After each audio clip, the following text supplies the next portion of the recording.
Our poor girl sits alone during recess. The young billionaire approaches and asks why she isn't eating. She smiles and says, "I pretend I'm not hungry. That way no one notices I don't have a snack." He opens her backpack and starts to cry when he sees only a napkin with a pencil-drawn sandwich. The clock on the car's dashboard read 10:32 a.m. When John Warren parked his black Audi in front of Hillside Public School. He adjusted his grey tie more out of habit than necessity, then took a deep breath. Philanthropic visits were not his forte, especially on a busy Tuesday. 20 minutes, he muttered to himself. I'll shake a few hands, take pictures with the kids, sign the check and leave. His company's board had insisted on these public appearances. Humanize your image, they said. As if 30 years spent building a tech empire from scratch weren't enough proof of his worth. The principal was waiting for him at the entrance, her smile too wide, eyes gleaming with the expectation of zeros on the check he would bring. John greeted her with a firm handshake and a rehearsed smile. Perfect for photos. Mr. Warren, what an honor. The children are so excited. John nodded, following her down a hallway lined with children's artwork. His mind drifted between an unanswered email about an acquisition in Asia and the investor meeting scheduled for 2 o'clock. Our library urgently needs new computers and the kitchen. The principal's voice became a distant buzz as they passed classrooms. Children watched him curiously or with indifference. Some waved. John waved back automatically, his neutral expression masking his discomfort. He was good at hiding, good at keeping distance, great at writing checks for social causes without ever getting involved with them. Money solved problems without creating attachments. It was perfect that way. The visit went exactly as expected until they reached the schoolyard. It was recess time. "We can go this way, Mr. Warren. I want to show you where we plan to build." That's when he saw her. In the farthest corner of the yard, almost hidden by the shade of a solitary tree, a girl with curly brown hair was sitting alone. She wasn't running like the others, not yelling, not taking part in the usual recess bustle. She just watched the other kids, holding her faded little backpack. John stopped walking, ignoring the principal who kept talking about renovation plans. Something about that child's loneliness completely seized his attention. "Mr. Warren, who is that girl?" John asked, discreetly pointing. The principal followed his gaze, and her expression changed subtly. A shadow of sadness crossed her face. "Sophie, one of our more delicate situations." John moved away from the principal without replying, walking toward the girl as if pulled by an invisible magnet. Sophie watched him approach, her big eyes showing a mix of curiosity and caution. "Why aren't you eating?" John asked kindly, kneeling down to her eye level. The question hung in the air for a few seconds. Sophie studied the stranger in the expensive suit, who had interrupted her solitude. Then, surprisingly, she smiled, a small smile that didn't quite reach her eyes. "I pretend I'm not hungry," she answered with disarming simplicity. "That way nobody notices I don't have a snack." Her words hit John like a physical blow. He looked at the backpack she clutched against her chest. "May I see?" he asked, his voice barely a whisper. Sophie hesitated briefly before unzipping the worn backpack. John looked inside and felt his eyes burn instantly. At the bottom of the empty backpack, there was only a white napkin with a pencil drawing of a sandwich. Careful childlike strokes outlined 2 slices of bread, some leaves that looked like lettuce, and something that might be cheese or ham in between. It was a detailed drawing, made with the careful effort of someone who truly tried to capture the essence of something she longed for. John felt a tear slip out before he could hold it back, then another, and another. He turned his face away quickly, but it was too late. The wall holding his emotions in check had completely broken down. Sophie looked at John with an expression of confusion and concern, like she, a small child, was worried about the adult who was crying. "Are you sad?" she asked, tilting her head slightly to the side.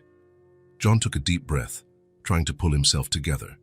He wiped the tears quickly with the back of his hand, staining the sleeve of his expensive jacket. "No," he lied, forcing a smile. "Something just got in my eye." He carefully picked up the napkin as if it were a precious relic.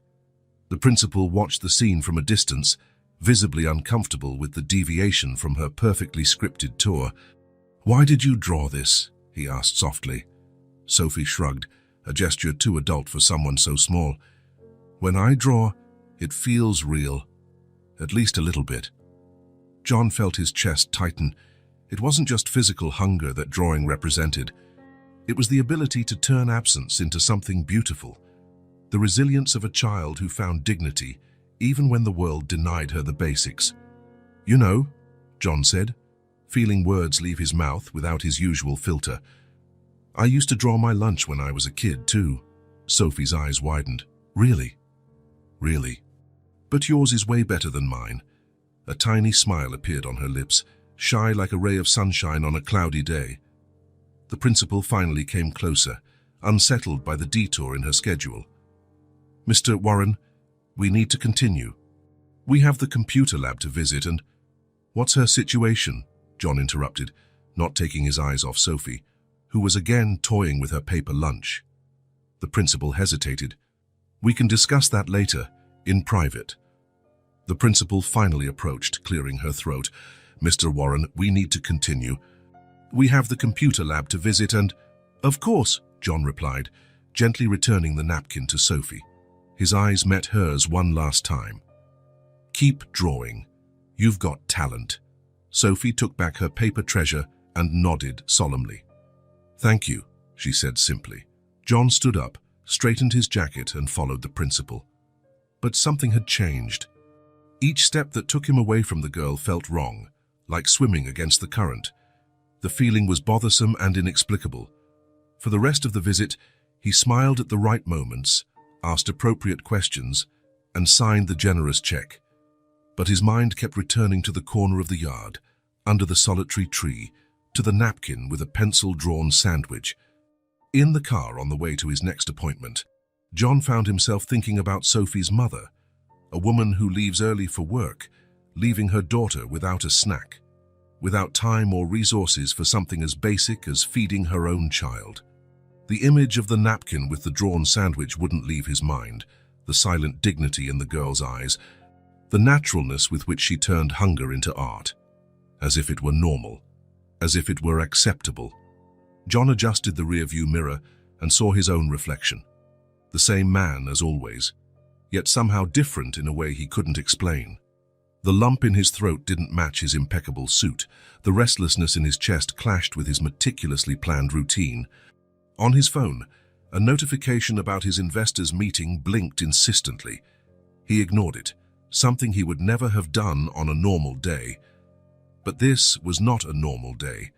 For the first time in a long while, something other than contracts and acquisitions occupied his thoughts. A small child, alone under the shade of a tree, pretending to eat a pencil-drawn sandwich. It was a strange feeling, almost forgotten, caring. Night was long for John Warren. He tossed and turned for hours, haunted by the image of Sophie and her drawn sandwich. When he finally fell asleep, he dreamed of crying napkins and invisible children. By 6 in the morning, he was already up. His usual morning ritual brought him no comfort. The perfect coffee from his $5,000 Italian machine tasted bitter. The news on his tablet seemed irrelevant. His reflection in the bathroom mirror looked like a stranger's. He cancelled 3 meetings and a video conference with Japanese investors. His assistant, a competent woman who had worked with him for 6 years, could not hide her surprise. "Are you sick, Mr. Warren?" "No, I have a personal matter to attend to." Personal. A word he rarely used. His tech empire was his life. There was nothing personal beyond those walls of glass and steel. Until yesterday. He drove to the best bakery in town. The place was famous for its artisanal breads and gourmet sandwiches. A line formed at the door every day. "Good morning, sir." "What would you like today?" asked the cashier with a practiced smile. "I need—" John paused. What exactly did he need? A sandwich for a child. But not just any sandwich. It had to be perfect. It had to be real. "I want the best sandwich you have for a kid. We have our kids' club sandwich with organic smoked turkey, Swiss cheese, and—" "No," John interrupted. "Something more ordinary. Something any child would like." The cashier seemed confused. Customers like John Warren, in expensive suits and luxury cars, usually asked for the most exclusive items, the rarest ingredients, the most sophisticated combinations. Maybe a grilled cheese. Kids love that. Perfect. And one more thing, he added. I need a bag. 20 minutes later, John parked 2 blocks from Hillside Public School. In his hands was a simple paper bag. Inside it, a grilled cheese wrapped in wax paper, a red apple, a juice box, and a small chocolate. He waited. He needed to see Sophie alone, without the embarrassment caused by the principal or other adults. There would be questions, explanations. He wasn't ready for that. The bell rang, indicating recess. John took a deep breath. His heart beat strangely. Was it nervousness? He, who closed billion-dollar deals without breaking a sweat, felt clammy hands because of a grilled cheese sandwich. Children began pouring into the yard in noisy groups. John searched for the curly-haired Sophie among them. Nothing. Maybe she hadn't come today, maybe. Then he saw her. Same tree as yesterday, same isolated spot, same faded backpack, sitting alone, like a solitary planet orbiting far from the other children. John crossed the yard, trying to appear casual, as if he belonged there. Some staff members watched him suspiciously, but no one approached. Maybe his expensive suit suggested a certain authority. "Hi, Sophie," he said as he got close. She looked up, surprised. Recognition lit her face for an instant, before giving way to caution. "Hi," she answered simply. "May I sit here?" Sophie nodded, studying him curiously. John sat down next to her, setting the bag between them. "I brought this for you," he said kindly, gently pushing the bag her way. Sophie's eyes widened at the sight of the bag. She peeked inside, as if she were peering at a treasure. "You can open it. It's yours," John said, opening the bag to show its contents. The smell of melted cheese filled the air between them. Sophie took a deep breath, her eyes sparkling. John noticed she tried to hide her reaction, as if showing enthusiasm might be dangerous. "You can take whatever you want," he said. Sophie looked around, checking if anyone was watching, then reached for the sandwich. Her small fingers touched the wax paper with reverence. She held the sandwich with both hands, as if it was something extremely fragile.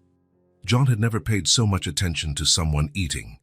Each bite seemed like an event, each expression of pleasure a small miracle. But then, after 3 bites, Sophie stopped. She looked at the sandwich, then at John, then back at the sandwich. "Can I save a piece for my mom?" The question hit John like a slap. It wasn't just the request itself, but how it was asked. Without drama, without self-pity, just a child thinking of sharing what she had with someone she loved. John swallowed hard, feeling his throat tighten. It had been years since he allowed himself that kind of emotion in public, or even in private. "Of course. Let's save half for her." Sophie smiled, a genuine smile this time, lighting up her entire face. Carefully, she folded the wax paper around the uneaten half of the sandwich and put it into her backpack.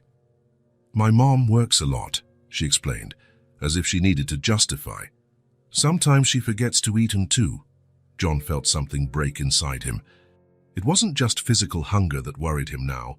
It was the invisible hunger, the hunger for care, for dignity, for stability.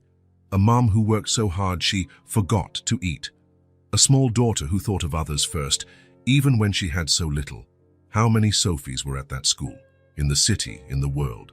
How many children drew their lunch while billionaires like him worried about mergers and acquisitions? "Your mom must be really happy when you bring her things," John commented, offering the apple. Sophie took the fruit, examining its bright red surface. "She cries sometimes," she said with the brutal honesty of children. "She says she wishes it wasn't like this." John felt the weight of those simple words. There was a whole universe of unspoken struggles in that sentence. "What's her name?" "Rachel," Sophie replied, biting into the apple with satisfaction. "Rachel Blake." Rachel Blake. A name for the face he hadn't yet seen. The mother who worked so hard she forgot to eat. The mother who cried when her daughter shared with her. "Sophie, I have to go now," John said, standing. You can keep the bag and the rest of the food, okay? To save some for your mom, too." The girl's eyes shone with excitement. "Really? I can keep everything?" "Sure. It's all yours now." Sophie hugged the bag against her chest, as though John had just given her a priceless treasure. And maybe he had, he realized, not for the objects themselves, but for what they represented. The promise that tomorrow there would be food.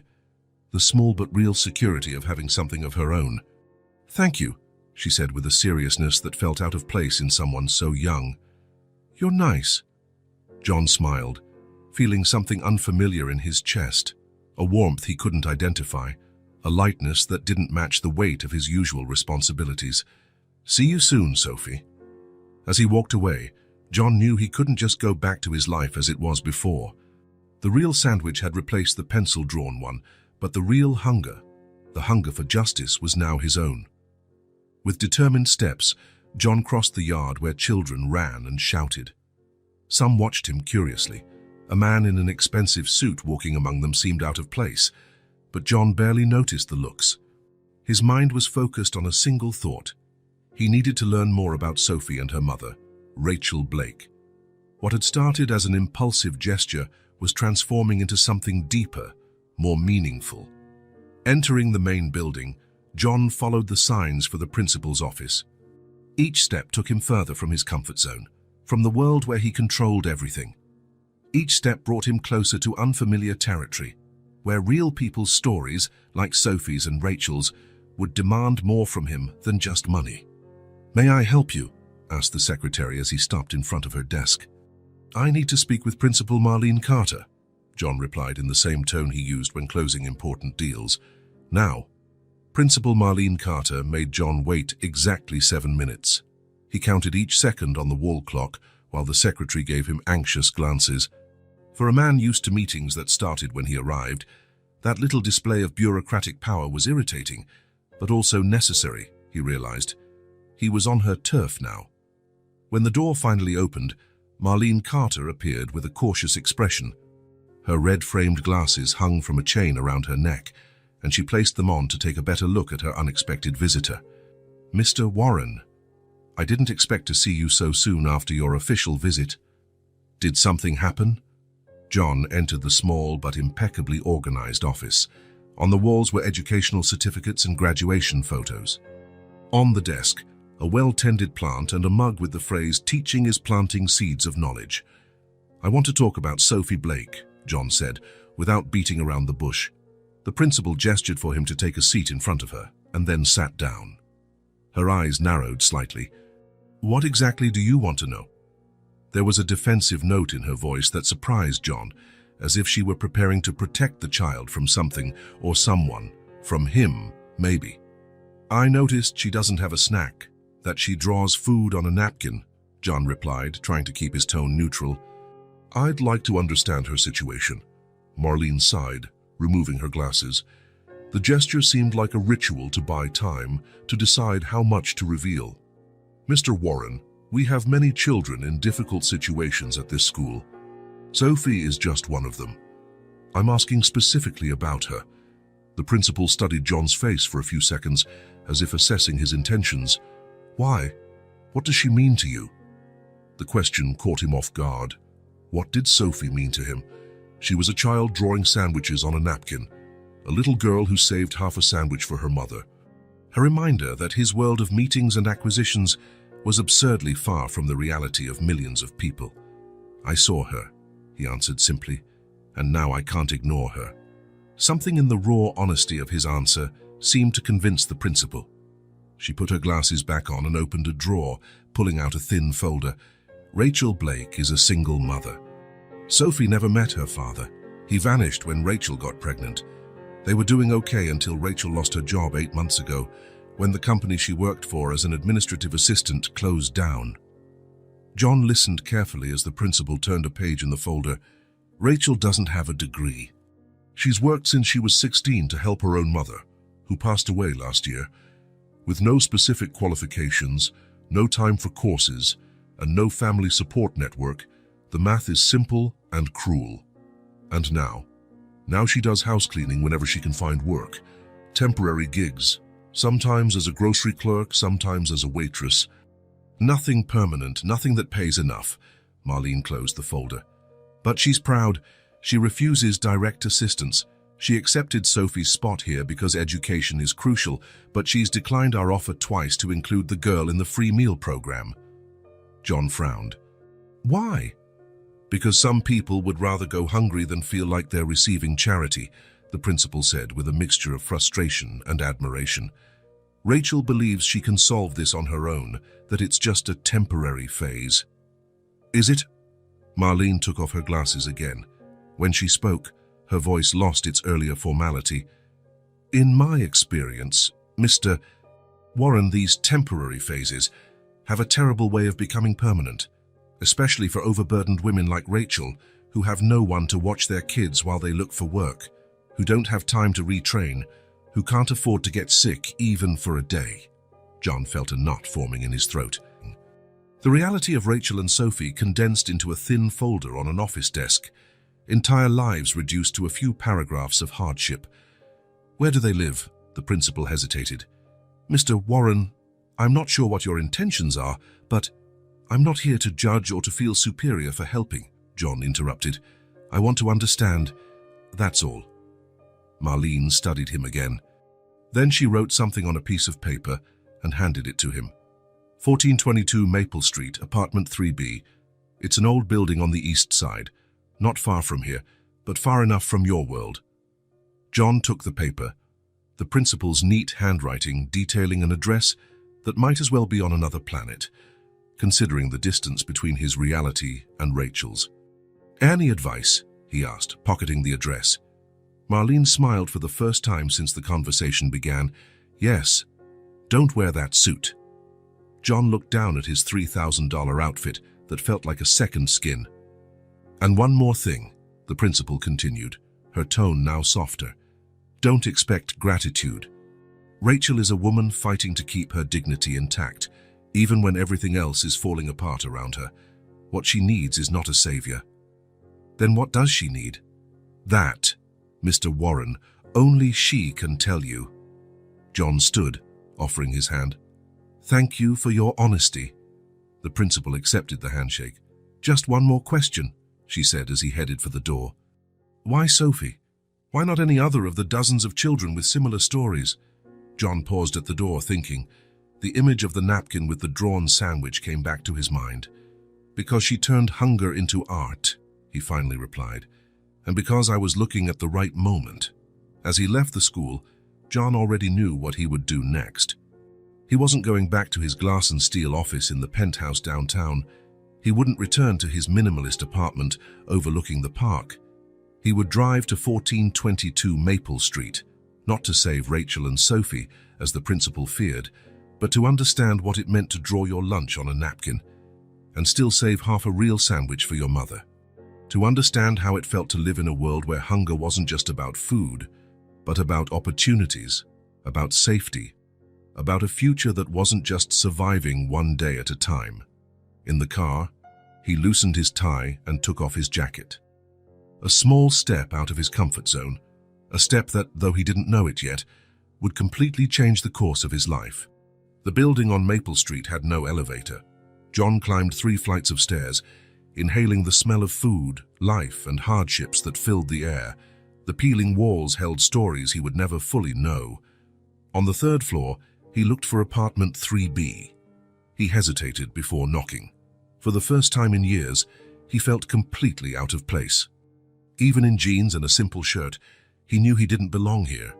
3 soft knocks, footsteps on the other side. The door opened just enough to reveal part of a face, wary brown eyes, hair in a makeshift bun. Yes, the voice was firm, though tired.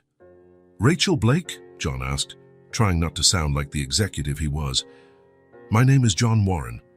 I met your daughter, Sophie, at school. The eyes narrowed further. You're not a teacher. It was not a question. No, John hesitated. How could he explain what had brought him here? May I speak with you for a minute? It's about Sophie. Mentioning her daughter's name had an immediate effect. The door opened wider, revealing Rachel fully. A woman of medium height with deep shadows under her eyes and rough hands from hard work. She wore simple pants and a faded t-shirt. No makeup, no accessories, just the raw beauty of someone who had no time for appearances. Did something happen to her? The concern was palpable. No, Sophie is fine. Are you from social services? Rachel crossed her arms defensively. Because I already told them we're fine. I'm not from social services, John replied, feeling more and more out of his element. I visited Sophie's school the other day. I saw her at recess. Rachel continued to watch him, waiting for the rest of his explanation. John took a deep breath. She was drawing a sandwich on a napkin. Rachel's face changed instantly. The defensive barrier gave way to something more complex. Shame, maybe, or wounded pride. She closed her eyes for a moment, as if gathering strength. You're the man who gave her the snack, she finally said, recognition in her voice. Sophie told me. She said it was her best day in a long time. A heavy silence settled between them. Would you like to come in? Rachel finally asked, her tone mixing courtesy and resignation, as if she were used to people coming to evaluate her life. The apartment was small but clean. Few pieces of furniture, all used but well cared for, a table with 3 chairs, a couch with a folded blanket over the back, a shelf with children's books and some handmade toys. On the wall, Sophie's drawings in makeshift frames made of colored cardboard. May I offer you some coffee? Rachel asked, heading to the tiny kitchen. It's the only thing I can offer visitors. Coffee would be great. Thank you. While she prepared the drink, John noticed more details. The old fridge making a strange noise, the window with a mended curtain, a vase with paper flowers, meticulously folded, likely by Sophie, poverty with dignity, daily struggle with beauty.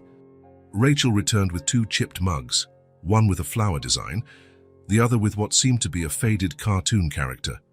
Sugar? No, thank you. They sat at the table, the mugs between them like small shields. So, Rachel began, looking him straight in the eye. Why did you come here exactly? The frankness of the question caught John off guard. In his experience, people rarely spoke so directly to him. To understand, he answered honestly. Understand what? How a child ends up having to draw her food. Rachel took a sip of coffee, her eyes never leaving his. I didn't invite you here to feel sorry for us, Mr. John, just John, please. Well, John, we don't need pity. Or handouts. The word handouts came out loaded, as if it tasted bitter on her tongue. I'm not offering any of that, John replied. I just wanted to get to know you better. Rachel let out a dry laugh. People like you usually aren't interested in people like us, unless it's for a charity event that looks good on social media. John felt the sting of her words, but didn't look away. You don't know me. And you don't know me. You don't know anything about raising a daughter alone, not knowing if you'll pay next month's rent.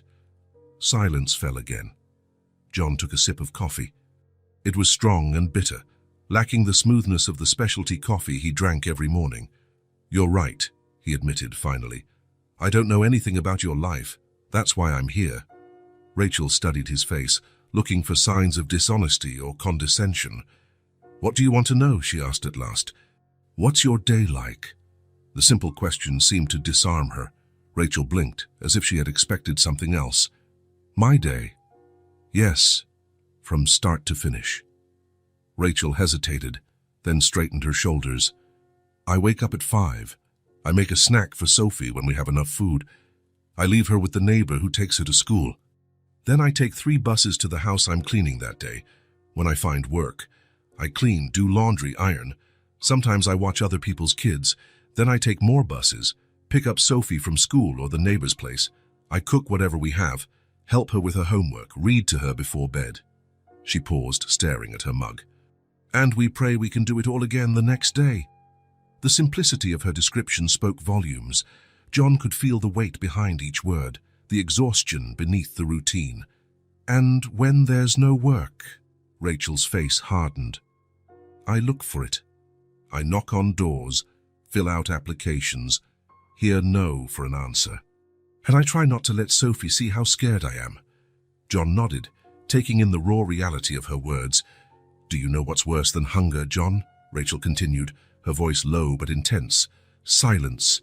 The silence that screams when you have no choices. When every door you knock on stays closed. When your value is measured only by what you can pay. She took the last sip of her coffee. Sophie draws food because I want her to believe things will get better, that this lack is temporary, that the world has room for her dreams, even when our fridge is empty. John felt something shift inside him, like tectonic plates moving. The woman before him didn't want his pity. She wanted to be seen, heard, respected in her daily fight. "What do you need, Rachel?" he finally asked. She looked at him with a strength that surprised him. "I don't need you to fix my life, or to feel good about helping a poor single mother. I need a decent job, time to be with my daughter. A little peace so I don't have to choose between paying the electric bill or buying food." She took a deep breath. "I need respect, not charity." The words hung in the air like a challenge to the simplistic view that money alone could fix everything. John simply nodded, finally understanding the gulf between giving handouts and offering dignity. When he left the small apartment an hour later, he carried with him the bitter taste of coffee and an even more bitter certainty. All his wealth meant little compared to the quiet courage of a mother who drew the future for her daughter, even when she could barely guarantee the present. In the car, before starting the engine, John looked at the old building. Somewhere inside, Rachel was probably already back to her routine, unaware she had just drastically changed the life of a billionaire who once believed he had seen everything. He needed to do more, not to feel good about himself, not to flaunt charity, but because, for the first time in a long while, he saw the world as it really was, a place where drawing a sandwich on a napkin could be both an act of despair and an act of hope. John couldn't sleep that night. Sitting in his glass-walled office overlooking the city lights, he turned ideas over in his mind, like someone flipping stones in search of something valuable. Coffee no longer helped. The deafening silence of the apartment only amplified Rachel's words. "I need respect, not charity." The financial reports that usually consumed his late-night hours stayed unopened. In their place lay a white napkin on which he'd hesitantly drawn a sandwich himself, an awkward attempt to understand Sophie's gesture. When the sun came up, coloring the city with gold, John already had a plan. It wouldn't be simple. It wouldn't just be about opening his checkbook and feeling virtuous. It had to be real, with roots, something that changed lives, not just fed people, something that offered dignity, not just food. Principal Marlene Carter got his call at 8:17 a.m. "Mr. Warren, is everything all right? We need to talk about a project," he said, his voice carrying the urgency of a sleepless night. "Today, if possible." "What kind of project?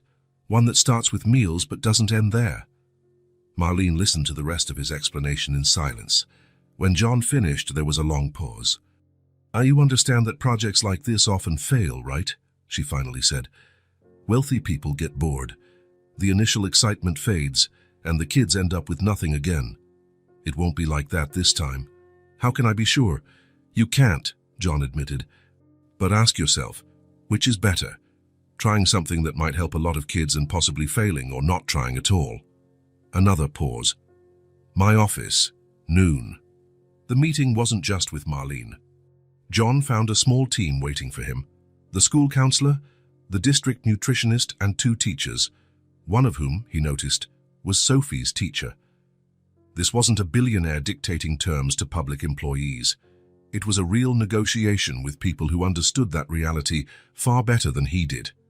"We don't just want a better cafeteria," John explained after the introductions. "We want a complete program, daily meals, yes, but also creative workshops after school, a space where parents can participate, a place that goes beyond the classroom walls." Sophie's teacher, a young woman named Elisa, crossed her arms. "What's your real motivation, Mr. Warren?" "Philanthropy for your company's annual report, a project to impress investors with social responsibility, or something more personal?" Marlene gave the teacher a warning look, but John raised his hand. "It's a fair question." He looked straight at Elisa. "I saw a child drawing a sandwich on a napkin. I saw a mother struggling to keep her dignity, while the system failed her on every level. And I realized something simple. I have resources that could help. Not using them would be irresponsible. His answer didn't entirely convince Elisa, nor should it. Trust is built through actions, not words. The nutritionist, Dr. de Rivera, checked her notes. Our biggest issue isn't knowing what children need to eat. It's the lack of infrastructure, staff, and sustainable funding. One-off projects raise expectations that we can't maintain. John nodded. That's why I'm suggesting something structured, a 5-year commitment, to start. Funds in a specific account, managed by a mixed committee, school staff and community representatives. That part made Marlene raise her eyebrows. Community representatives. Parents of the students, people who truly understand what's missing. The school counselor, Mrs. Mills, spoke for the first time. That would be revolutionary. Giving families a real voice in projects of this scale. She smiled, genuinely impressed. It could work. For 2 hours, they discussed logistics, budgets, and physical space. John jotted notes in his notebook, occasionally asking questions but mostly listening. It was unfamiliar territory for him, educational, nutritional, and community issues. These women knew every challenge, every obstacle, every story of past failures. What do we call this project? Marlene asked when the preliminary details were set. John hesitated only a moment. Project Imagination. Why? Because it started with a girl imagining a sandwich when she had no real food. And because we want these children not to just imagine a better future, we want them to build it. When the meeting ended, Marlene walked John to the door. You understand this won't be easy, right? She asked when they were alone. You'll face resistance, skepticism, bureaucracy. I understand. And you still want to go ahead? John paused at the door, looking at the yard where, in a few minutes, children would come out for recess, where Sophie might sit alone with her drawn food, or maybe with the lunch he had brought yesterday. When I was 10, he said, my mother worked 3 jobs. Sometimes we had no food at home. I'd go to school and make up stories about fancy dinners that never happened. Marlene looked at him in surprise. That wasn't the kind of revelation she expected from a man like John Warren. What changed for you? She asked. An after-school program, with snacks and homework help.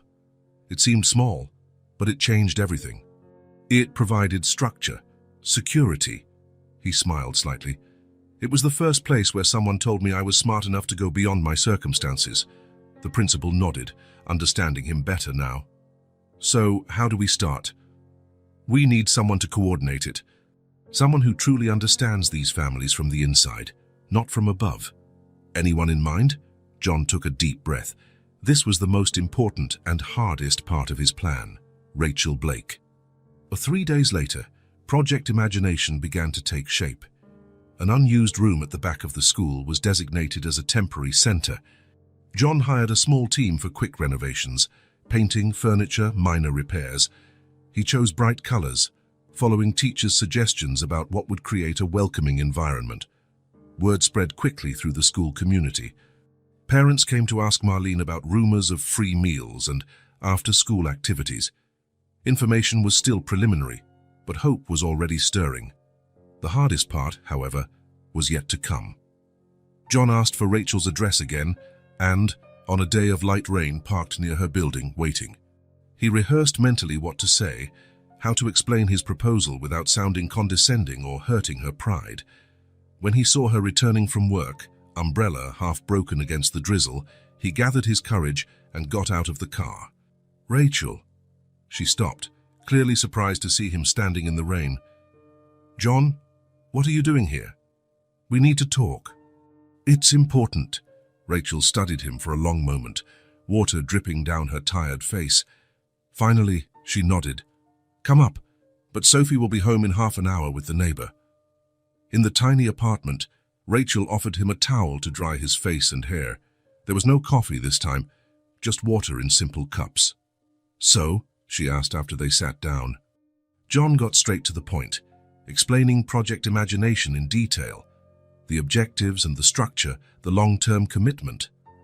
What does that have to do with me? Rachel asked when he finished. I want you to be the coordinator. Rachel blinked, as if she hadn't heard correctly. What? I want you to lead the project. Be the link between the families and the school. Between real needs and real solutions. She laughed, a disbelieving, almost bitter sound. I'm not qualified for that, John. I don't have a college degree. I'm not a teacher or a nutritionist or a social worker. You have something much more valuable. What's that? Experience. Truth.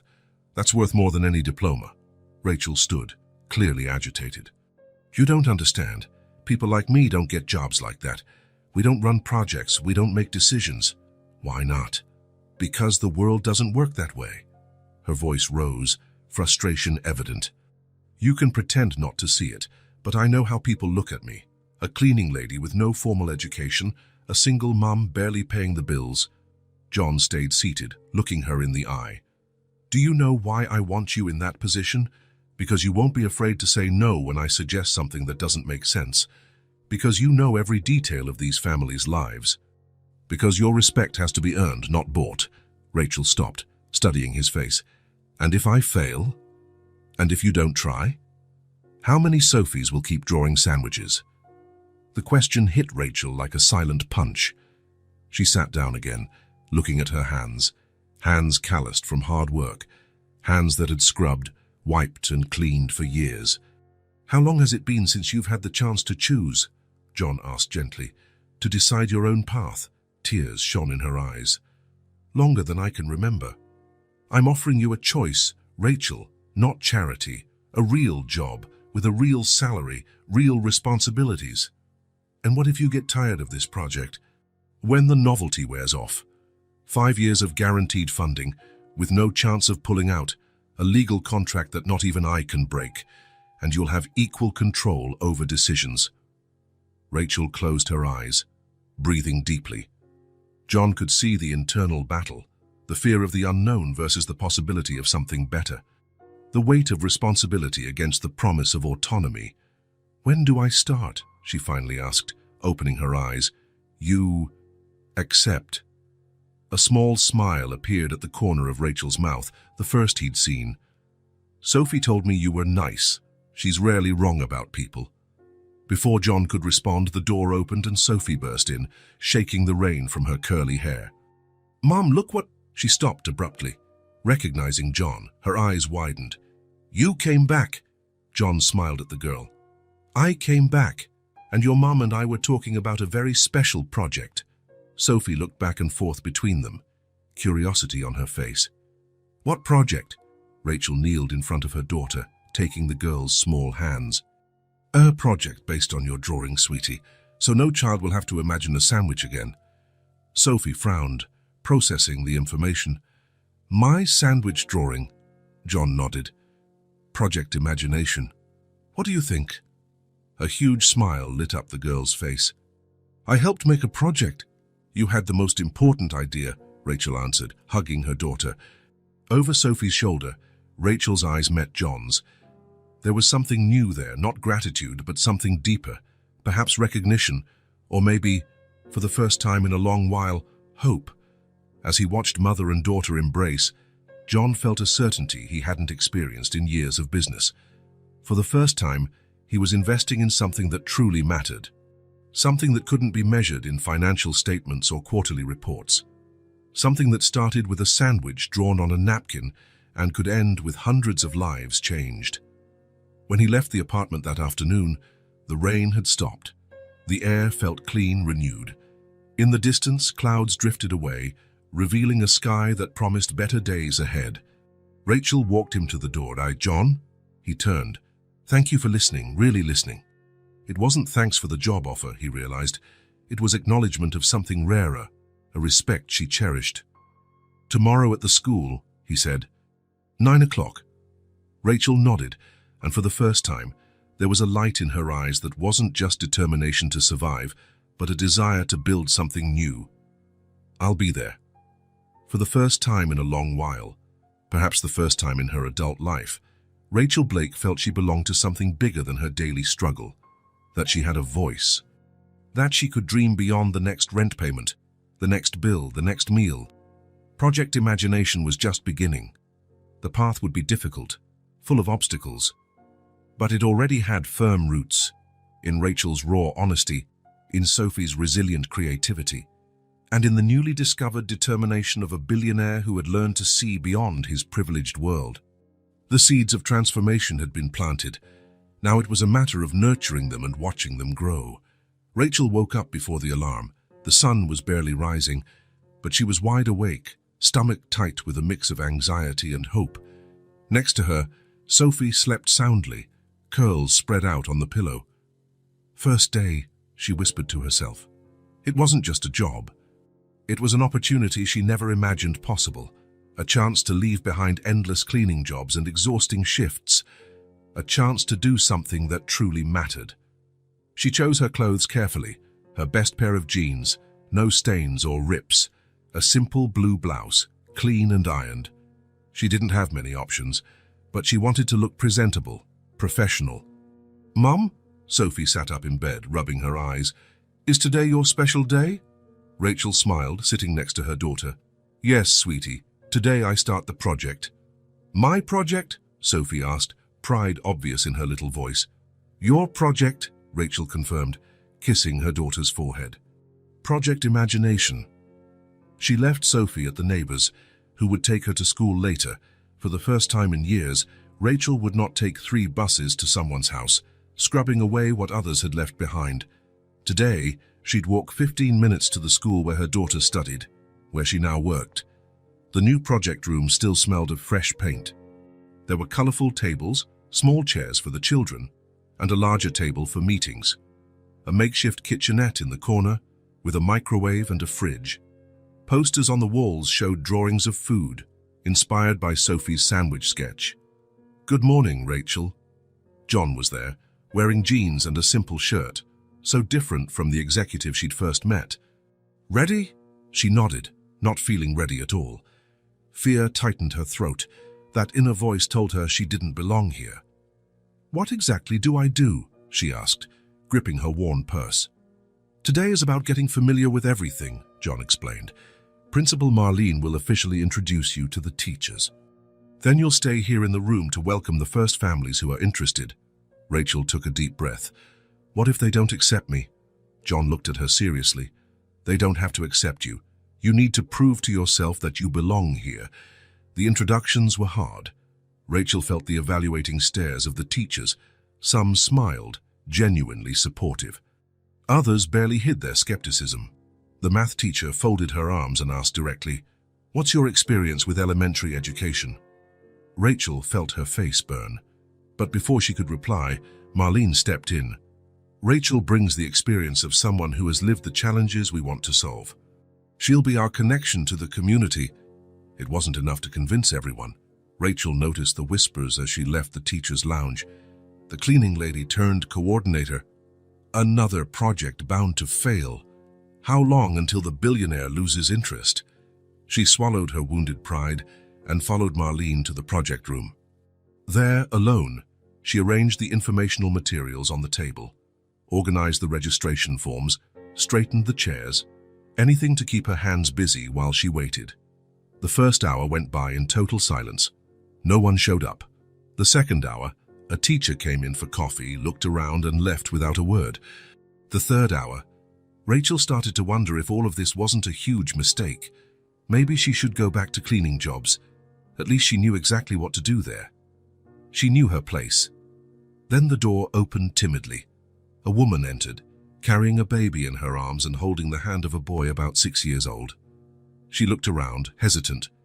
"Is this where they have the meal program?" she asked in accented English.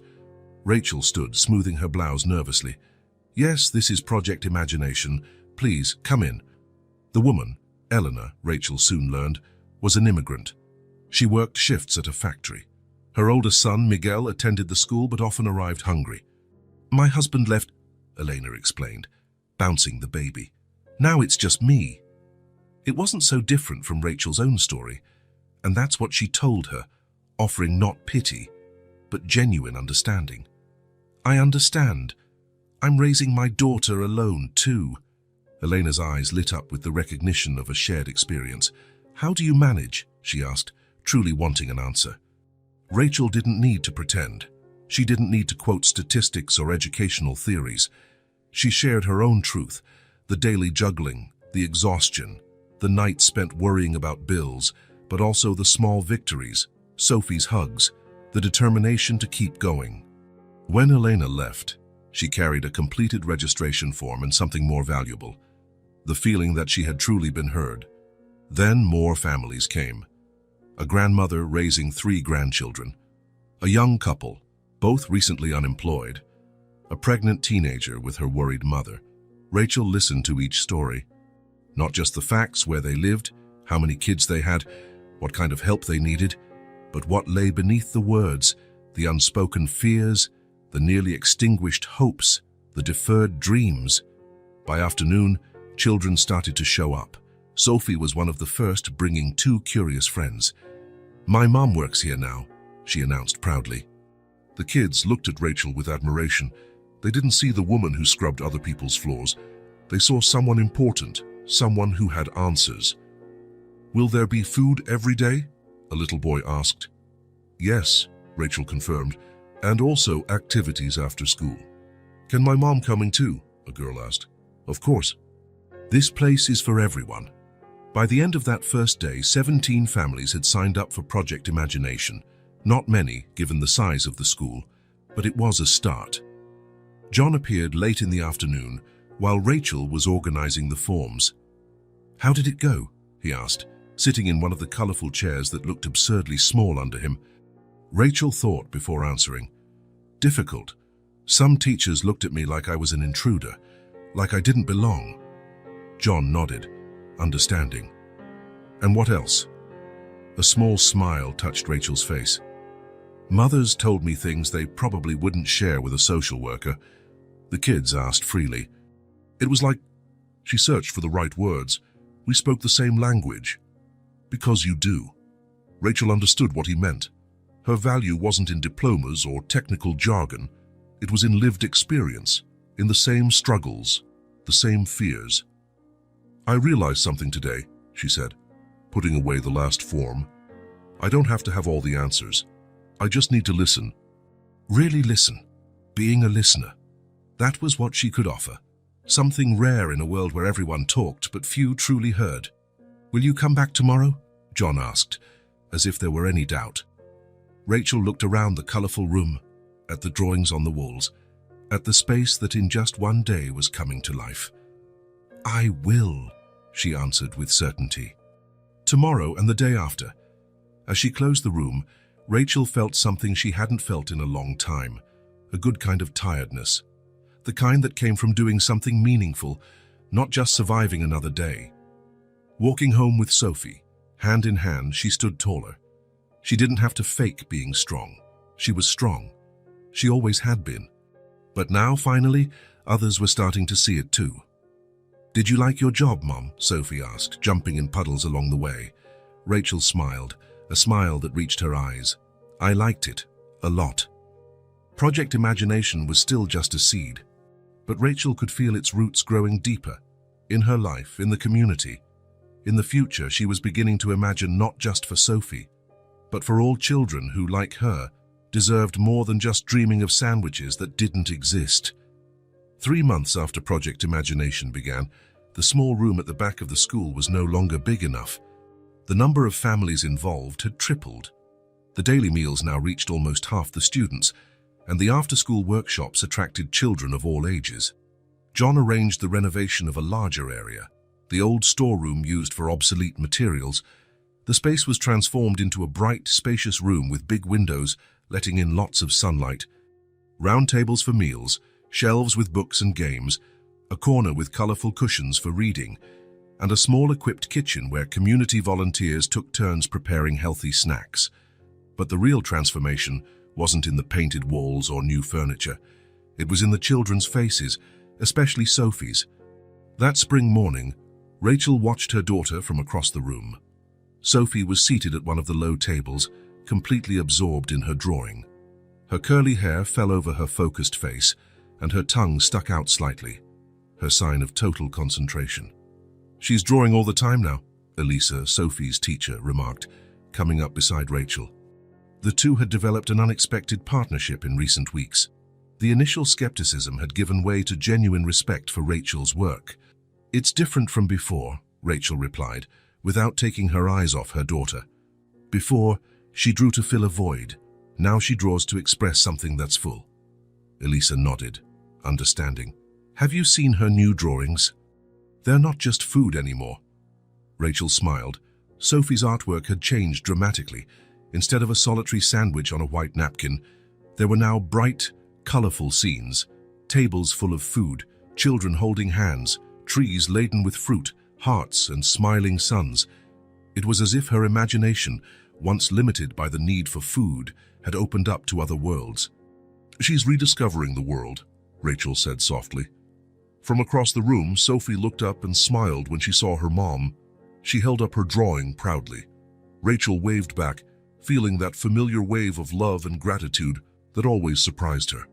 I'll go see what she made, Rachel told Elisa, heading toward her daughter. Sophie slid the paper over as soon as Rachel approached. Look, Mom, it's our project. The drawing showed what looked like the room they were in, but with colors even brighter than reality. Children of different sizes and colors sat around round tables, eating and smiling. Adults, taller figures, served food or read stories. In the center, two figures stood out, a woman with curly hair like Sophie's and a tall man in a suit. Is that me and John? Rachel asked, pointing discreetly. Sophie nodded enthusiastically. You two made all this happen. Rachel felt a lump in her throat. It was true, in a way. The project was transforming the school, creating a space where kids could just be kids, free from adult worries about food or safety. Can I keep it to show John? Sure, Sophie said, already grabbing another sheet of paper. I'll make more. Rachel carefully placed the drawing in her folder. John now visited the school regularly, often unannounced, casually dressed and ready to take part in any activity, from serving lunch to reading stories. Staff no longer treated him with the distant reverence of the early days. For the children, he was simply John from the project, not the billionaire they saw in business magazines. In the following weeks, Sophie's drawings started appearing everywhere. Marlene, the principal, asked for permission to frame some and hang them in the school hallways. Others were reproduced in the project newsletters sent home with the kids. One of them, a circle of children holding hands around a bountiful table, became the official symbol of Project Imagination, printed on t-shirts worn by volunteers.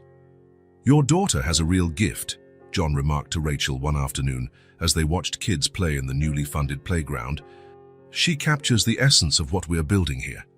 Rachel watched Sophie running around with other children, her laughter reaching them even from a distance. She's always been observant, Rachel replied. Even when we had very little, she found beauty in small things. John smiled, recalling the original napkin with the sandwich drawing that now hung in his office, a constant reminder of how it all began. The kids are different now, he observed. It's not just about the food or the activities. It's something else. Affection, Rachel completed. Constant affection. Knowing there's a safe place, people who care, a reliable routine. John nodded, understanding. Over his years in business, he'd believed money could solve any problem. Now he saw that while resources were crucial, the real engine of change was something more subtle and powerful, the human capacity to truly care. The whole school feels different, he noted. Even the teachers seemed changed. It was true. The project's impact had spread far beyond the families directly served. Teachers reported better academic performance, fewer disciplinary issues, and greater parent involvement in school activities. The changes were gradual but undeniable, like a wave that started in the center and radiated outward. It was on a Tuesday afternoon that Sophie met Noah. Rachel was in a meeting with volunteers when Elisa brought a boy into the project room. He was small for his age, thin, with dark, frightened eyes that seemed to observe everything warily. He gripped the teacher's hand tightly, as if afraid to be left alone in that unfamiliar place. Rachel, this is Noah, Elisa introduced. He just transferred to our school. I thought the project could be good for him. Rachel knelt down to meet him at eye level. Hi, Noah. Welcome to our school. Have you eaten yet? The boy shook his head, not speaking. Want to join the other kids for a snack? We have grilled cheese today. Noah looked at the tables where several children were eating and chatting cheerfully. His eyes widened a bit, as though both attracted and intimidated by the scene. Maybe he'd prefer something calmer first, Elisa suggested, sensing his discomfort. Rachel nodded, understanding. "Sophie," she called, motioning to her daughter, who was drawing alone at a table in the corner. "Could you come here for a minute?" Sophie put down her pencils and skipped over to them. "This is Noah," Rachel said. "It's his first day at our school. Could you show him what we're doing here?"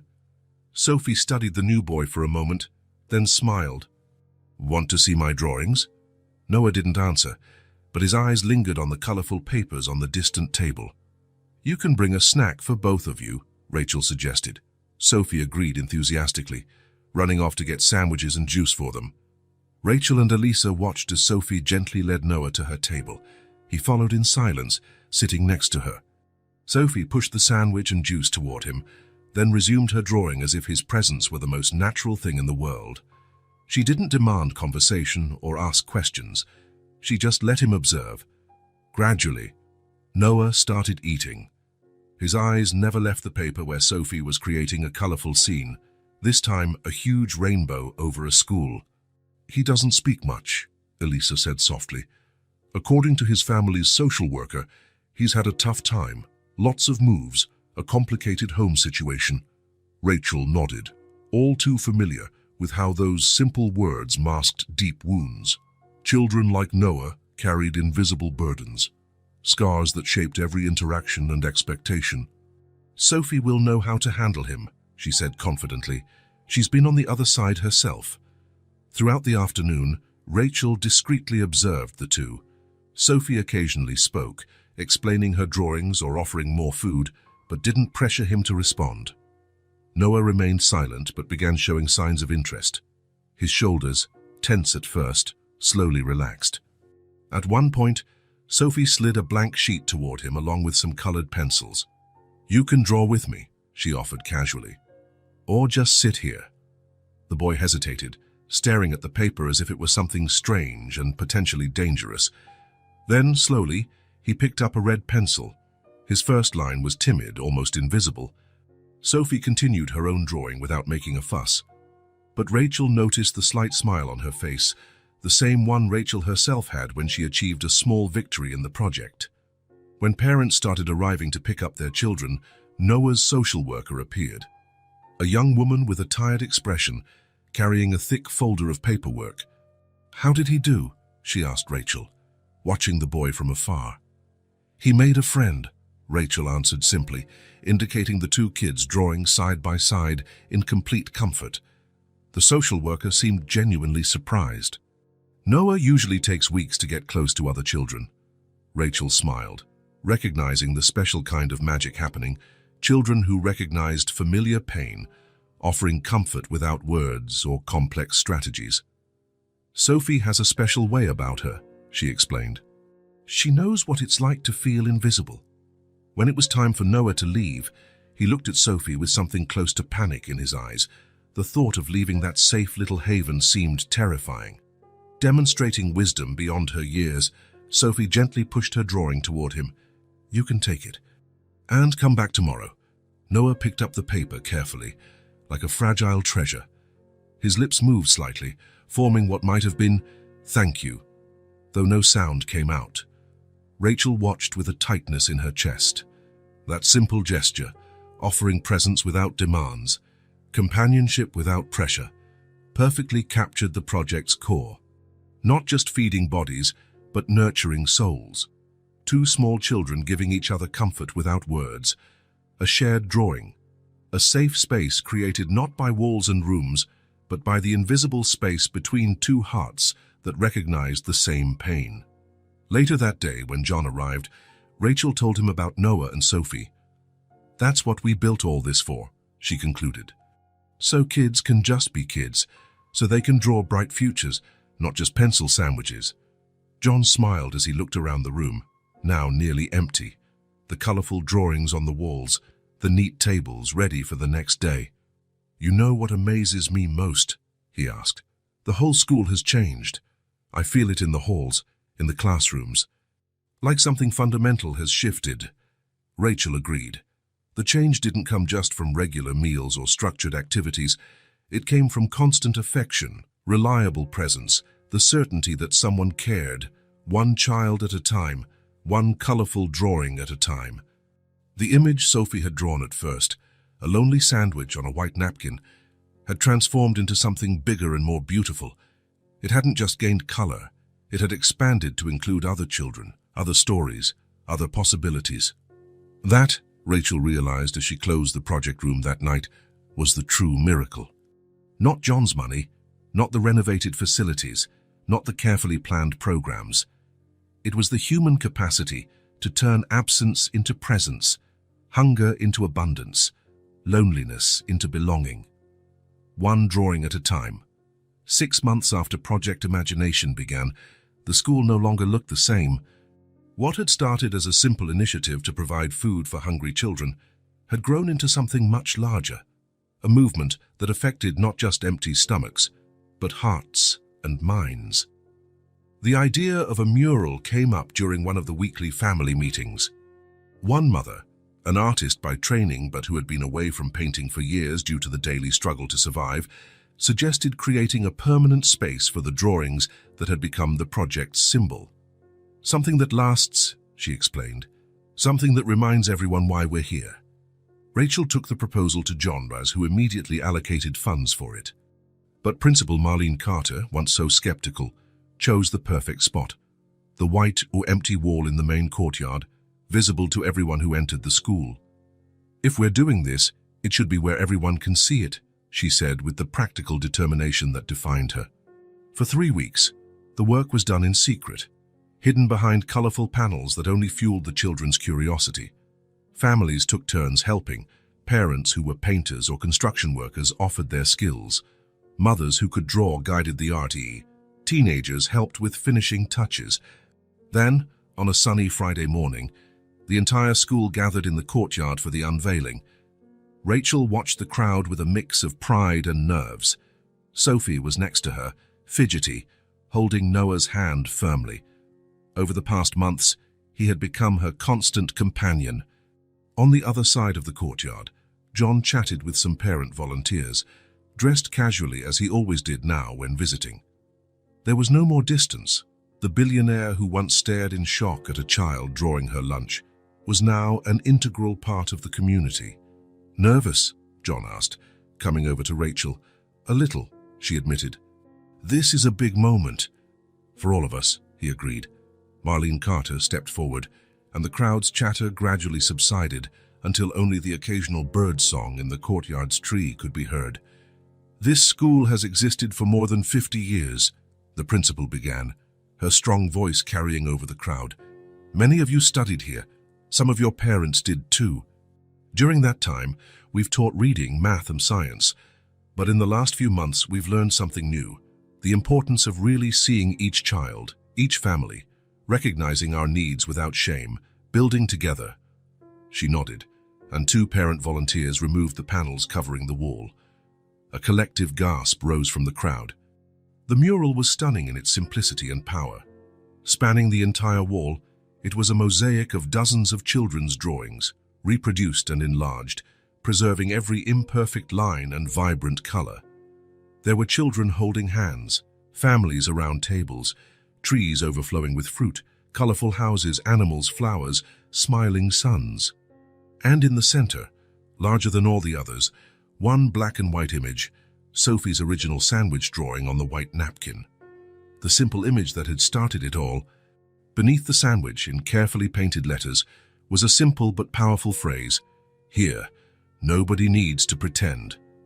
Sophie squeezed Rachel's hand, her huge eyes fixed on the blown-up version of her drawing. "That's my sandwich, Mum," she whispered, a mix of surprise and pride. "Yes," Rachel replied, her throat tight with emotion. "It's where everything began," Marlene continued.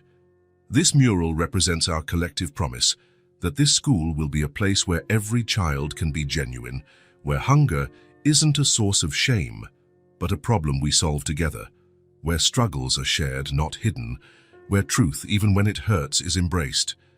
John stepped forward, joining Rachel and Marlene. There was no planned speech for him.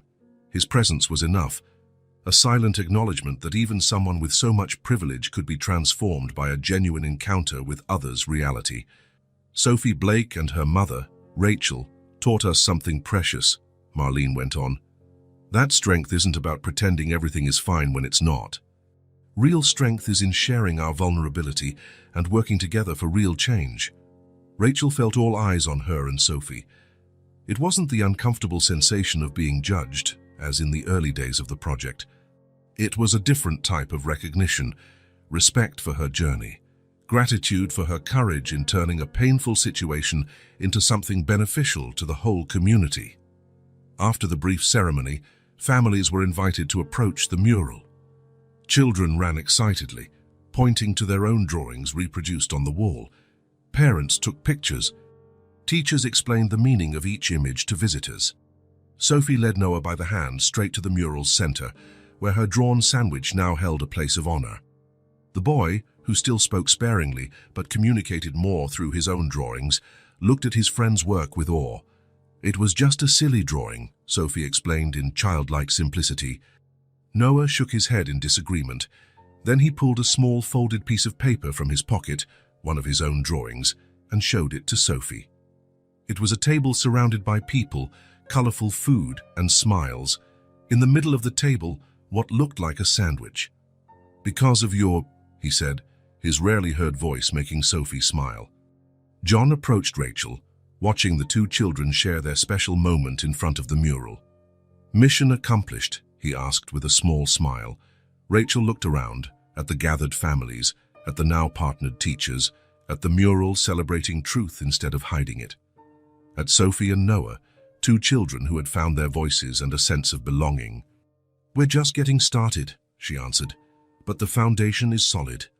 In the days and weeks that followed, the mural became the symbolic heart of the school. New students were taken there to learn about the community's values. Parents in difficult situations found courage in the simple words, "Here, nobody needs to pretend." Teachers used the space for lessons on empathy and community. On rainy days, children sat in a circle around it, sharing stories and snacks. It was more than a decorated wall. It was a visual manifesto, a collective statement that even hard truths could become the foundation for something beautiful and transformative. For Rachel, passing by the mural reminded her daily of how much their lives had changed. From a cleaning lady barely able to feed her daughter, to a respected coordinator of a project helping hundreds of people.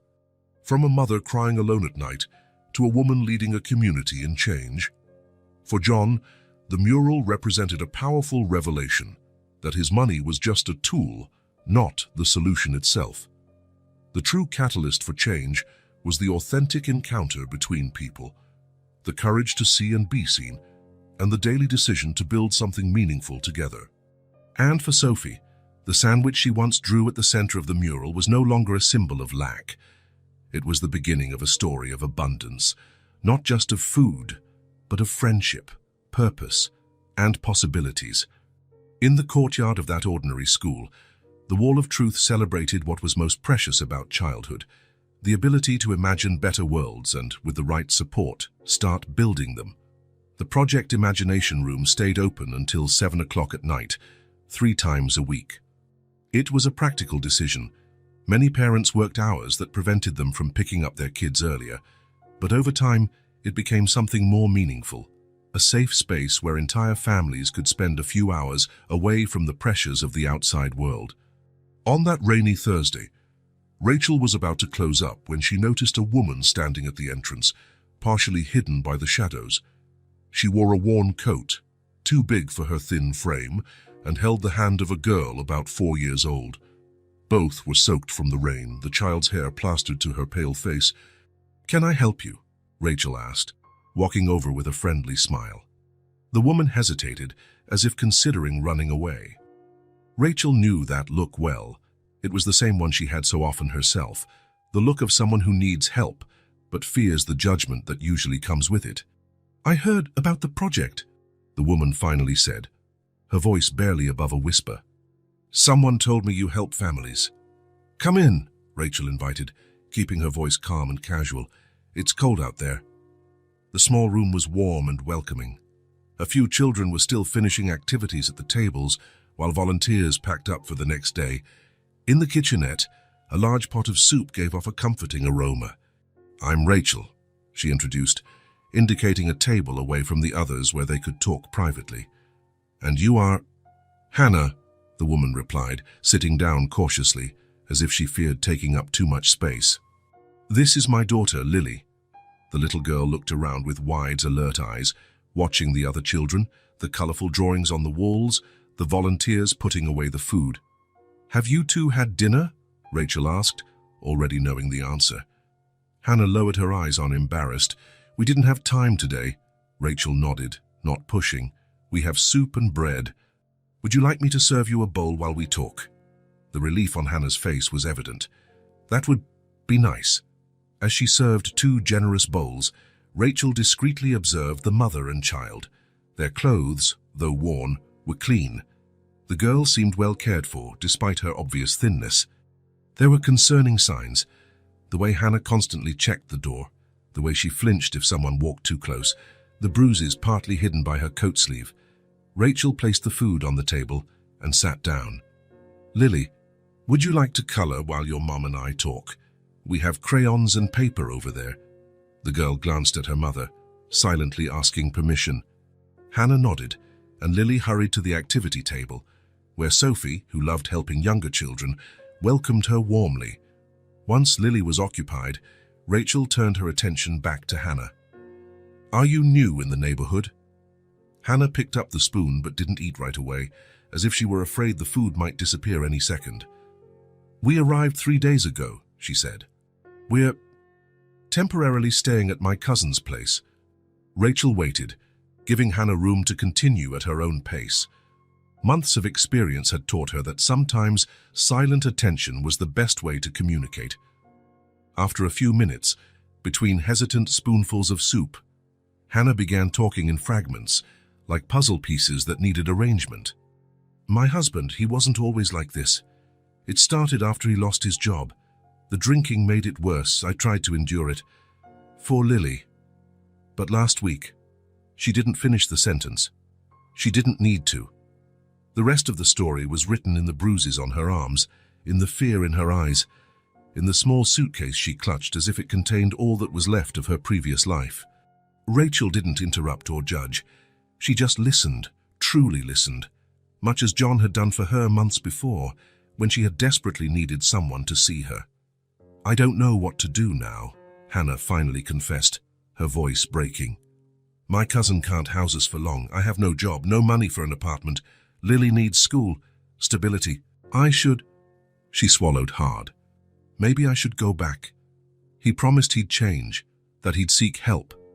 Rachel felt a knot tighten in her chest. How many women had heard that promise before? How many had gone back, only to find nothing had changed? "Hannah," Rachel said gently, choosing her words carefully, "what do you really want to do?" The question seemed to surprise Hannah. Maybe no one had cared about her desires in a long time. "I want to start over," she replied, tears finally escaping. "I want Lily to grow up without fear. I want a job, our own place, not having to look over my shoulder all the time." Rachel nodded, deeply understanding that wish. "When I first came here," she shared, "I was just as lost as you. Not for the same reason, but just as desperate. It was just me and my daughter against the world." Hannah raised her eyes, a mix of curiosity and despair. "What happened?" "Someone truly saw me," Rachel replied. "Not just my problems or poverty, but my strength, my potential, my humanity." She paused, looking at Sophie, who was patiently showing Lily how to mix colors. "This project was born from that moment, and now it's my turn to truly see you, Hannah." A spark of hope flickered in Hannah's eyes. "Can I help?" she asked timidly. I was an administrative assistant before Lily was born. I know how to type, organize files, answer phones." Rachel smiled, recognizing the pattern. People in need always wanting to offer something in return to keep their dignity. "We actually need someone with those skills," she replied. "But first, let's handle the basics. A safe place for you two to stay. Lily's school enrollment, immediate needs." Hannah lowered her head, tears flowing freely now. "Why are you helping me? You don't even know me." Rachel placed her hand gently on Hannah's wrist, where the bruises began. "Because someone helped me when I needed it. Because your story doesn't end here, Hannah. And because here," she gestured to the entire project space, "you can start over, no one will judge." The simple words seemed to open a door Hannah believed permanently closed. She looked at Lily, now laughing at something Sophie said, her face lit by a smile that seemed rare. "I'm not sure I can do this," Hannah confessed. "Nobody does it alone," Rachel replied. "That's why we're here." When Hannah and Lily left 2 hours later, they had more than a plan. They had hope. Rachel had made phone calls, found them a temporary spot in a women's shelter, scheduled an appointment with the school's social worker, and secured Lily a place in the same class as Sophie. Small steps, but significant. The next day, John found Rachel organizing a stack of clothes and essential items for Hannah and Lily. "New family?" he asked, helping her sort through the donations. Rachel nodded and briefly told him the story, respecting Hannah's privacy but sharing the key points. "You know what I realized last night?" she asked, carefully folding a small blanket. "What?" "My story became a bridge," Rachel replied, looking around the room where so many families now found support every day. "A bridge that other women can cross, too." John smiled, understanding the depth of that statement. "It was never just about hunger, was it?" he asked, recalling how it all started. Rachel shook her head. "It never was. It's about being seen, being heard, preserving dignity even in the hardest circumstances." As they finished organizing the items for Hannah, Rachel reflected on how the circle was closing. She had once needed help, and now she could offer not just material support, but something infinitely more valuable, true understanding. The kind of understanding that only comes from having been on the other side. For Hannah, this was just the beginning of a difficult journey. There would be setbacks, moments of doubt, seemingly insurmountable obstacles, but she wouldn't face them alone. And that, Rachel knew from personal experience, made all the difference. 3 weeks with no news. 3 weeks since John had last shown up at Project Imagination.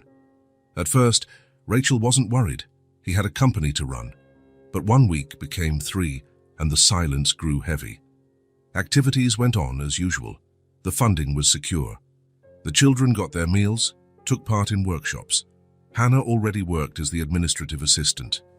Sophie and Noah had formed a small drawing club, but John's absence was felt, not just by Rachel, but by the kids who had grown used to his visits. "Where's John?" Sophie asked almost daily.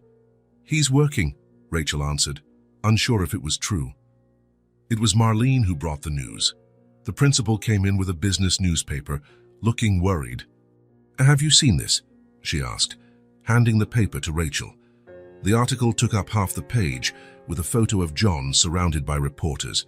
His expression was serious, his posture defensive. "Billion-dollar merger at risk. Investors question Warren's priorities." Rachel read quickly, negotiations that had taken years. Investors concerned about his distractions. Social projects taking his time. Falling stocks. The board demanding explanations. "Is this because of the project?" she asked, guilt tightening in her chest. "The sharks smell blood," Marlene replied. "For them, the time John spends here is time stolen from shareholders. But the money here is his personal money. It's not about the money, Rachel. It's about power and control. A billionaire who starts caring about hungry kids is a billionaire who might question other practices." After work, Rachel made a decision. She wore her best clothes, took the bus downtown, and soon found herself in front of the imposing Warren Enterprises building.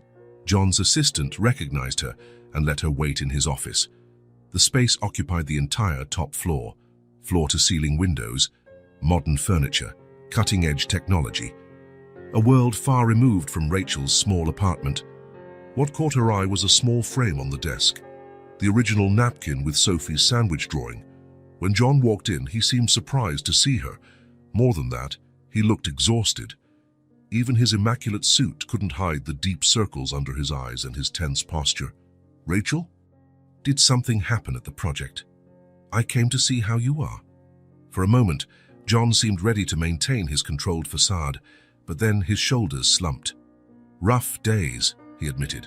"I saw the newspaper. The merger's in trouble." 3 years of planning, hundreds of millions at stake," he said, turning to her. "Now the investors think I'm not committed enough. Because of the project. Because of the project. Because of my visits to the school. Because of interviews where I talked about social responsibility instead of profit."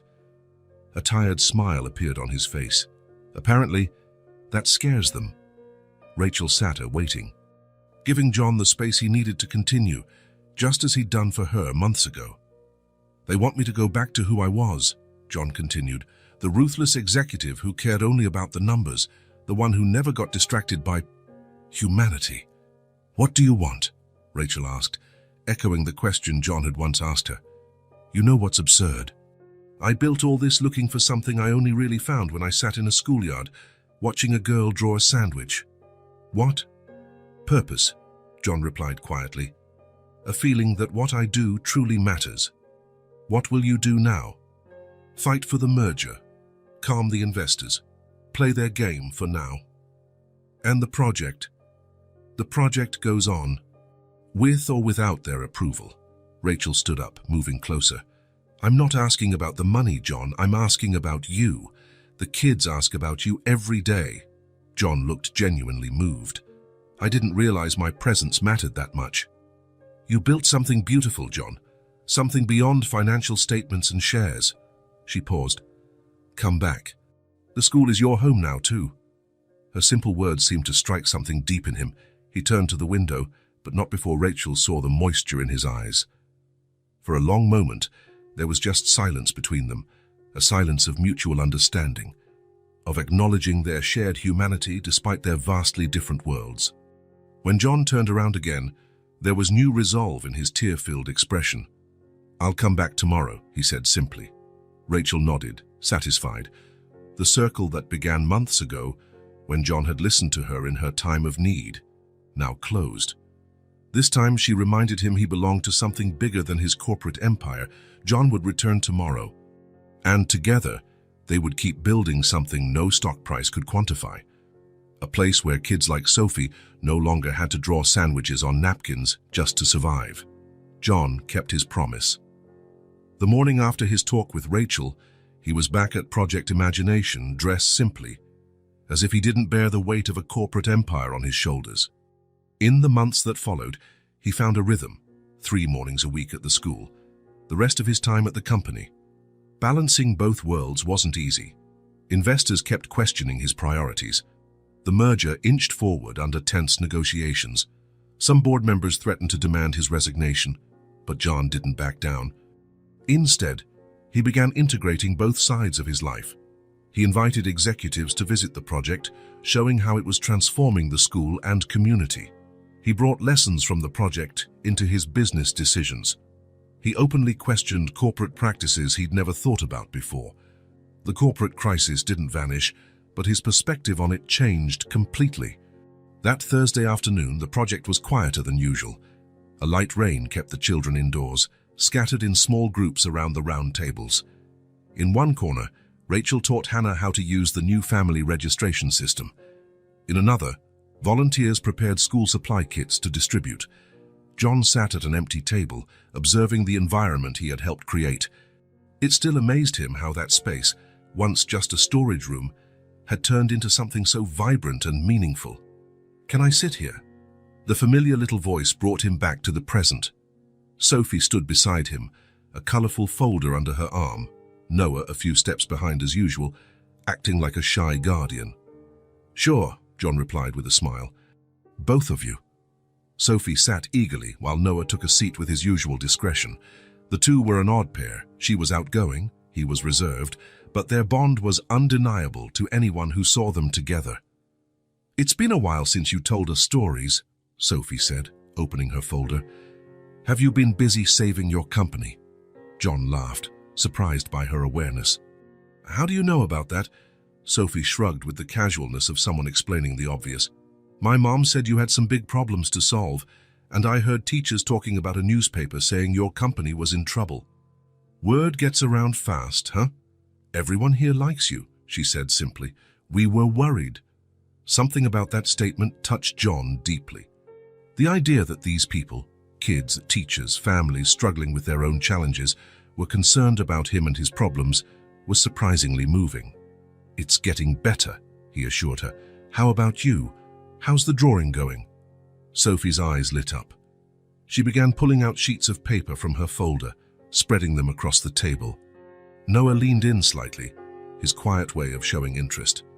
"This week we made drawings of families," she explained, showing him colorful depictions of all kinds of families. "The teacher said family isn't just who shares our blood, but who takes care of us." John studied them, admiring how much Sophie's artistic skills had grown.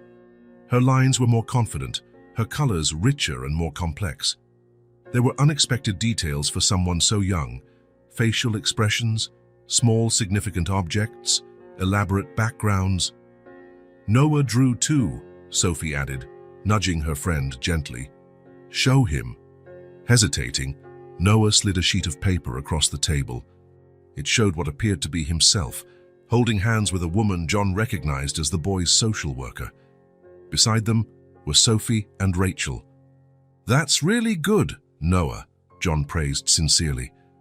The boy didn't speak, but the slight blush on his cheeks and the sparkle in his eyes said it all. "I saved the best for last," Sophie announced with a mischievous grin. She pulled out one final piece, larger than the others on thicker paper. She carefully placed it in front of John. The drawing showed a large round table similar to the ones in the project room. Seated around it were 4 clearly recognizable figures: Sophie with her curls, Noah with his serious face, Rachel with her kind smile, and John, identifiable by the suit he occasionally still wore. On the table was a colorful feast: fruit, sandwiches, cakes, juices. The 4 figures were holding hands, forming a circle. Above them, a big yellow sun beamed rays in every direction. In each corner of the paper, small red hearts completed the scene. It was a simple image, but powerful in its message: togetherness, belonging, shared abundance. "It's for you," Sophie said, pushing the drawing closer, "to put next to my old sandwich." John felt his throat tighten. "It's beautiful, Sophie. Perhaps why this one in particular?" The girl tilted her head slightly, thinking over his question with serious intent. "Before, I used to draw sandwiches only," she explained with a startling wisdom. "Now I draw what actually exists." What actually exists?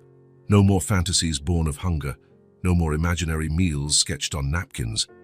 Instead, a tangible reality of a shared table, real food, genuine connections. John studied the drawing again, noticing details he had missed. The way the 4 figures were the same size despite their age and physical differences in real life. How the table was perfectly round, with no head or special seat. How they were all smiling, connected not just by the hands they held, but by invisible lines of affection and mutual respect. "Do you like it?" Sophie asked, a hint of uncertainty in her voice at John's prolonged silence. "I love it," he replied, voice a bit hoarse. "It's the most beautiful picture I've ever received." Satisfied, Sophie beamed. She nudged Noah, and the two quietly slipped off their chairs to join other kids setting up a board game at a nearby table. John remained, alone with the drawing, gently touching it to feel the texture of the paper and the slight roughness where the crayon layers overlapped. Rachel approached, looking over his shoulder at the artwork. "Another gift from our resident artist?" she asked, smiling. John nodded, still absorbing the impact of Sophie's words. "Now I draw what exists." "She told me something extraordinary," he said, finally finding his voice. "That she used to draw imaginary sandwiches, and now she draws what's real." Rachel sat next to him, looking at her daughter across the room. Sophie was bent over the board game, patiently explaining the rules to Noah, her arm draped protectively over his shoulders. "Children always show us the truth, don't they?" Rachel said, "without filters or unnecessary complications." "The truth," John repeated thoughtfully. "You know what I realized looking at this drawing?" "What?" "That I never saved anyone here. Not you, not Sophie, not any other family." He smiled, a deep understanding finally crystallizing in his mind. "In fact, I was saved, too." Rachel didn't seem surprised by his revelation. She just nodded, as though confirming something she had known for a while. "Saved by each other," she gently corrected him. "That's how it works when it's real."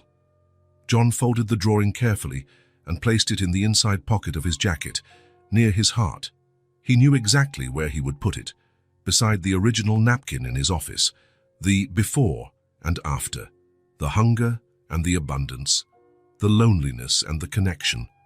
Watching the kids playing, the parents chatting, the volunteers working side by side, John felt a calm certainty settle in his chest. This place, these people, this growing community, it wasn't a side project to his real life, nor a good deed to offset years of unbridled ambition. It was simply the truest thing in his life now. As Sophie's drawing so clearly showed, they had formed a sort of family. Diverse, imperfect, bonded not by blood or duty, but by choice and a shared purpose. And that, John finally understood, could never be graphed in financial statements or performance charts. It was something only captured by the simple wisdom of a child who once drew imaginary sandwiches and now drew shared tables. Now she drew the truth. A year after Project Imagination started, the transformation was undeniable. What began with a napkin drawing of a sandwich had expanded well beyond the school walls, becoming a model studied and replicated in other communities. The original room no longer held all the activities. They had moved to a small annex built for the project, complete with a professional kitchen, a library, a computer room, and a courtyard where community gardens thrived under the care of the families themselves. One Friday afternoon, while the children staged a play they'd written themselves, John watched discreetly from the back of the room. He no longer needed to be at the center. The project had a life of its own now, sustained by dozens of volunteers, parents, teachers, and staff. Rachel managed it all with a confidence unimaginable a year ago. The same woman who had once hesitated to accept the coordinator position, fearing her lack of formal education, now spoke at conferences for educators on bridging the gap between schools and vulnerable communities. Her lived experience, as John once called it, had become a form of wisdom no academic course could teach. On the improvised stage, Sophie led a group of younger kids in a song. Her clear, steady voice filled the space, with no trace of shyness or insecurity. Next to her, Noah, who had become her constant companion, helped with the stage props. The boy who had once arrived silent with fear now spoke softly but with confidence, especially around Sophie. "They've grown, haven't they?" Marlene commented, stepping up beside John. The principal, once so skeptical of his intentions, was now one of the project's biggest advocates. Under her leadership, the school had become a community center that not only educated children, but also empowered entire families. "In every way," John answered with a smile. In the front row, Hannah watched the performance with tears of pride. Her daughter, Lily, once so timid, was now shining as a talking tree. Hannah herself, after months as the project's administrative assistant, had secured a scholarship to complete her college education. The fear that once dominated her eyes had given way to a peaceful determination. "Have you seen the latest numbers?" Marlene asked, showing John a folder. He nodded. The data were impressive. A 32% increase in attendance, parent participation tripled, dropout rates cut in half, grades were up in every subject. More importantly, the emotional well-being indicators, something many schools didn't even measure, showed kids were happier, more connected, more confident. "It's not just about the food," Marlene noted. "It never was." "Sophie figured that out before any of us," John remarked. "When she told me she used to draw imaginary sandwiches, and now she draws what's real." The wisdom of that little girl continued to guide the project. It was about making real what had once only been imagined: safety, belonging, dignity. When the show ended, amid enthusiastic applause, the children ran to their parents. Sophie leaped into Rachel's arms, while Noah got a warm hug from his new adoptive family, a pair of teachers who had taken him in 6 months earlier. "John!" Sophie shouted when she spotted him, dashing over. "Did you see our play? We wrote it all ourselves." "I did," he said, crouching to her level. "It was amazing." "I have news," she whispered in his ear as if sharing a valuable secret. "I'm going to be an artist when I grow up, and Noah's going to be an architect. He wants to build homes for people who don't have any."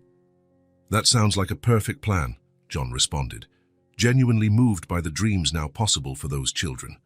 Later, as he helped tidy up the room after the show, John looked at the mural of truth, now expanded to 3 entire walls, filled with new drawings, photographs, and messages from families. In the center, protected by special glass, Sophie's original sandwich drawing remained, reminding everyone where it all started. At his company headquarters, the merger had finally gone through, though with significant changes to the initial terms. John had insisted on social responsibility clauses that would have been unthinkable before. Some investors left. Others, surprisingly, stayed, intrigued by this new approach. The corporate power structure remained the same, but small transformations were budding, like green shoots after the first spring rain. In his office, the original napkin with Sophie's sandwich drawing hung on a prominent wall next to her second drawing, the 4 figures holding hands around the table. Any visitor immediately noticed these 2 simple pictures among the prestigious certificates and awards. Many asked about them. John always told the full story, leaving nothing out. How he'd found a girl drawing her lunch on a napkin, how that moment had changed his understanding of privilege and responsibility, how he'd learned real transformation happens when people from different worlds meet with mutual respect and a shared mission. Some got it, others didn't, but the story kept being told. At the end of that special day of performances, Rachel and John sat outside in the now empty courtyard. Most families had gone home. Volunteers were finishing cleanup. The sun was setting, painting the sky in shades of orange and pink. "Sometimes I wonder where we'd be if you hadn't seen Sophie that day," Rachel mused. John pondered, probably in some board meeting, still believing success was measured only by numbers. "And I'd still be cleaning houses, trying to scrape by for the rent. And Sophie would still be drawing sandwiches on napkins." They fell silent, contemplating the weight of those alternate realities, the worlds that could have been but weren't. "The whole world hasn't changed," Rachel pointed out, glancing beyond the school walls to a city still wrestling with inequality, broken systems, lingering injustices. "No," John agreed, "but their world changed." He pictured Sophie and Noah on the stage, Hannah rebuilding her life, the dozens of families who had found support and dignity, children now dreaming of futures they once believed impossible. "And that," Rachel smiled, with the calm certainty of someone who knows the true value of what they've built, "is enough." As the project's lights went out that evening, one simple truth remained illuminated. Sometimes the greatest transformation begins with the smallest of gestures. A look that truly sees, a hand reaching out, a shared sandwich. And it continues day by day, through the constancy of those who know changing the entire world might be impossible, but changing one world at a time, that anyone can do. If this story touched your heart, subscribe to the channel and turn on notifications so you don't miss the next ones.